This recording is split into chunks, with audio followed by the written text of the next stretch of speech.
ஜோதிடர்கள் முதல்ல வந்து எவ்வளவு பிரச்சனை கேக்குறீங்க? எல்லா பிரச்சனையும் உங்ககிட்ட வந்து கொட்டுறாங்களா இல்லையா? எல்லா பிரச்சனையும் உங்ககிட்ட கொட்டுறாங்களா இல்லையா? ஆமா சார், ஆமா சார். உண்மை.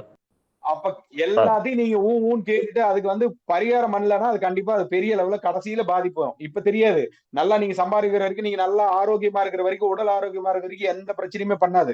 அழகா உங்கள தெளிவா கொண்டு போய் வேற மாரி வந்து உங்கள பிரச்சனையில வந்து பாத்தீங்கன்னா மாட்டி விட்டுரும்.